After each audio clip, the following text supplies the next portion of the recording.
Bonjour les premières, allons on corrige aujourd'hui le 76, tout court, parce que voilà, et parce que je le veux, et que j'ai pas envie de faire une vidéo trop longue. Donc sur 700 employés dans une usine, 140 sont des cadres, les autres sont des ouvriers. Des stages de formation continue sont organisés chaque année, tels que chaque salarié participe à un stage au plus, donc un maximum un stage, il y en a qui ne peuvent ne pas participer. 9% des salariés partent en stage et 10% des ouvriers partent en stage. On rencontre un salarié au hasard qui a probabilité que ce soit un ouvrier. Bon, bah ça pose pas de problème. Pourquoi? Pas parce que je sais qu'il y a 140 cadres dans l'entreprise, ce qui me donne, pour aller jusqu'à 700, donc 560 ouvriers sur les 700 ouvriers en tout. Donc 140 et 560, ça fait bien 700, c'est bon. Donc la probabilité d'un ouvrier, P de ouvrier, je ne sais pas comment ils appellent ça, moi je vais appeler ça comme ça, de tomber sur un ouvrier, c'est 560 sur 700. Si je fais ça à la calculette, 8 fois, donc là j'ai un 7 fois 8, donc j'ai un 80, moi je dirais 0,8. Alors bien sûr, hein, on va peut-être éviter d'écrire des bêtises dès la première minute de ma vidéo. Donc 560 divisé par 700, ça fait 0,8. Et on est bon. C'est parti. On veut la probabilité que ce soit un ouvrier partant en stage. Et on sait que 10% des ouvriers partent en stage. Donc 10% des ouvriers partent en stage, ça veut dire que pour le petit 1, toujours le même, hein, 10% de 560, ça fait 56 ouvriers. Donc il y a 56 ouvriers qui partent en stage. Et donc ma probabilité que ça soit ouvrier et stage, c'est très mal écrit mais on s'en fout, c'est donc 56 sur 700. Et tout ça, ça doit faire donc 0,08. Voilà mes deux probabilités que je cherche. Bon, à mon avis, il va me demander de compléter un petit tableau et qu'il va falloir mettre à l'intérieur ces valeurs-là. Quelle est la probabilité que ce soit un cadre qui part en stage? Ah, alors 9% des salariés partent en stage, j'ai 140 cadres, 9% des salariés partent en stage, donc si j'ai 9% des salariés qui partent en stage, 9% de 700, 9% de 700, ça nous donne, alors 9 fois 7, alors moi je vais pas m'embêter, 9 fois 700, 9 fois 7, ça fait 63, je suis bête, ça fait 63 employés qui partent en stage,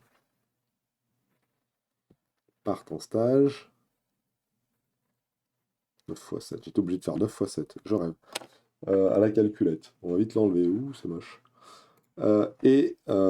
Si j'ai 63 salariés qui partent en stage et que j'ai 56 employés qui partent ouvriers qui partent en stage, ça veut dire que il y a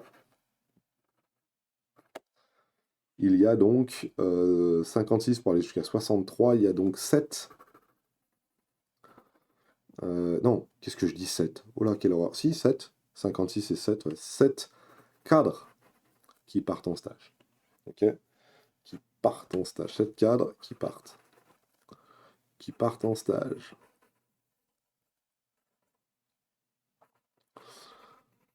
Qui partent en stage. Voilà. On est bon. Il faut compléter le petit tableau qui est ici. Ah si, j'ai oublié de répondre à la question. Quelle est la probabilité que cadre parte en stage? Donc la probabilité qu'un cadre parte en stage, c'est, j'ai choisi une personne au milieu de tout le monde, donc cadre et stage, ça fait donc 7 sur 700. Ah, je vais peut-être pas le taper à la calculette. 7 sur 700, ça fait 1 centième. 0,0. Voilà mes 3 probabilités que j'ai besoin. Et il faut que je complète le petit tableau qu'il y a sur la droite. Et je vais le compléter directement ici. Donc, qu'est-ce que j'ai dit? J'ai dit que si j'avais 700 personnes ici et 140 cadres, j'avais 500... Et où ma machine à écrire? Ici, j'avais donc 560 ouvriers en tout. Parmi les 560 ouvriers, je savais qu'il y en avait 56, 10% qui partaient. Donc, ça veut dire que ici, il va me rester 504 ouvriers. 504 et 56, ça fait bien 560. Maintenant, je sais que j'ai 9% des salariés qui partent en stage. 9% des salariés qui partent en stage, il dit ici, j'ai dit que ça faisait donc 63. Donc 63. Et parmi les 63 qui partent en stage, j'en ai 56 qui sont des ouvriers, et donc j'en ai donc ici 7 qui sont des cadres. On est bon? Et alors là, il faut compléter. Donc 7 pour aller à 140, ça fait 133. Et 504 plus 133, ça fait 637. 637 et 637 plus 63, ça doit faire un petit peu ce qu'on a demandé. Ça doit faire 700. Donc ici, on est bon. Voilà, on est pas mal à compléter ce tableau-là. Vous voyez le calcul, avec les calculs que j'ai fait avant, ça se complète assez aisément.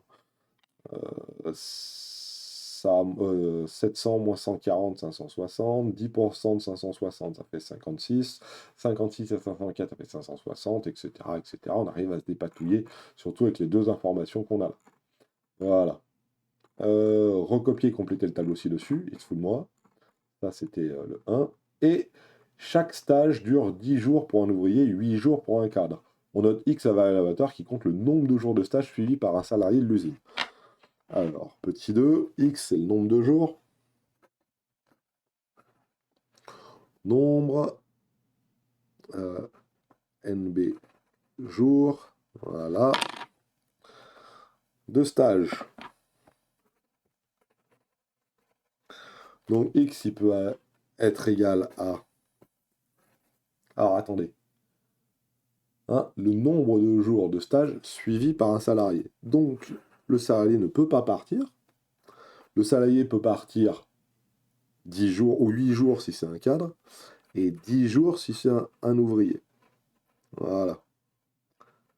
C'est ça, hein. 10 jours pour un ouvrier, 8 jours pour un cadre. Très bien. Donc ma variable X, nombre de jours de stage par salarié.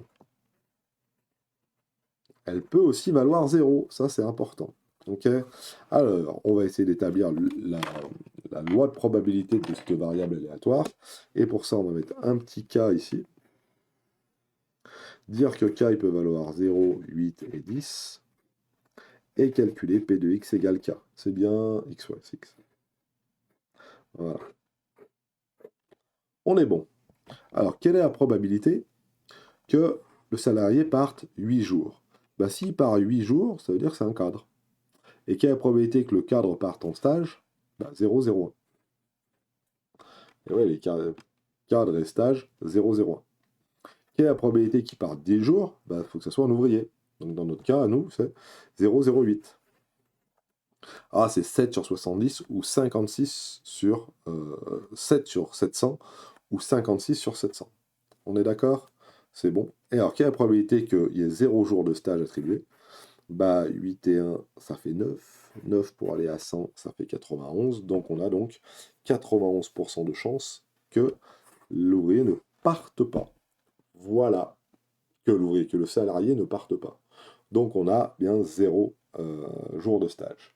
On vous demande de donner quelles sont les valeurs prises par X. On vous demande de me donner la loi de probabilité. Et on demande de calculer l'espérance mathématique et interpréter ce résultat et l'écart type de X. Donc l'espérance mathématique, c'est 0 fois 0,91. Donc ça, c'est bien de le noter, mais on n'est peut-être pas obligé. 8 fois 0,01 plus 10 fois 0,08. Voilà. Et donc, ce qui nous donne donc 0,08 plus 0,08, ce qui fait une espérance de 0,88.